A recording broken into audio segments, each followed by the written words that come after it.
tales of classic rock in late 60s London and a career in jazz interviews on TV and radio as we lasso Space Cowboy co-writer and pianist Ben Sidran in Soul Country No. 8.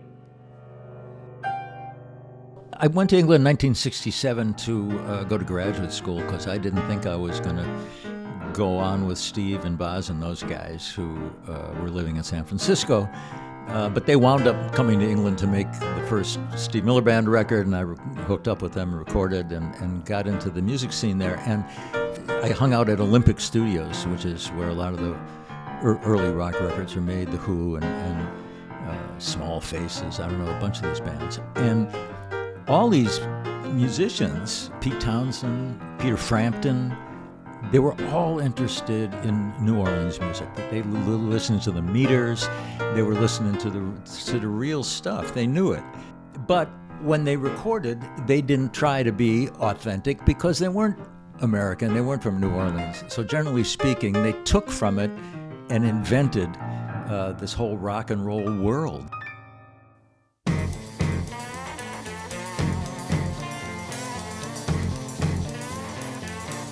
Songs you're best known for is Space Cowboy. Tell me how that came into being. Space Cowboy was written in 20 minutes. We were in a recording studio in San Francisco. It was Steve Miller Band. Glyn Johns was producing it. I walked into the studio, and they were just about to cut this track, and I went in and I started to play electronic keyboard. And one of the things in the original Space Cowboy, there's an instrumental break in the middle of it.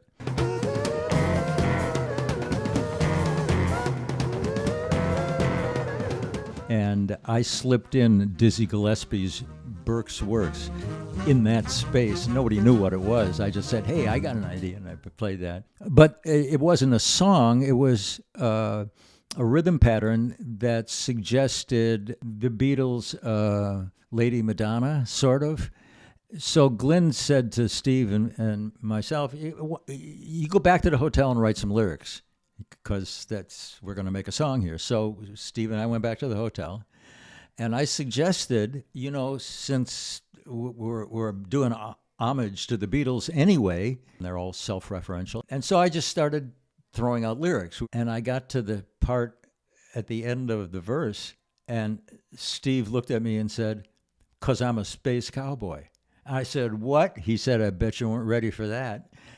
And I said, that's the song. That's right where the song is. We're doing that. This story, I think, came out many years later, where Gene Roddenberry was pitching Star Trek to the TV execs, and he said it's like a space western. Everybody's had westerns on their brain too at that point, obviously. Well, Steve's from Dallas, Texas, man. He was a cowboy.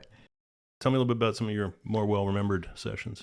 Oh, well, the one with the Stones, I guess, because it was the Stones. But Glyn Johns was the engineer and the producer of the Stones. He would call me up to play on sessions. And one day he called me up and said, listen, session tonight, if you can make it. And on the way up to London, can you stop and pick up Charlie? Charlie didn't drive. I went to Charlie's house. I picked him up. He was listening to Miles Davis.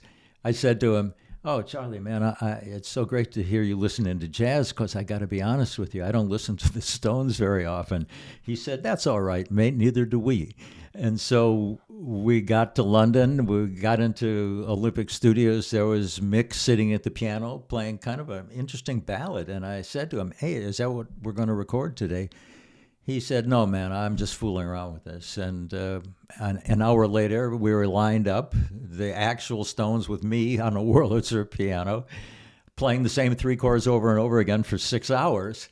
Just mind-numbing. It was while they were recording the Beggar's Banquet album. Maybe the track showed up somewhere. I never recognized it.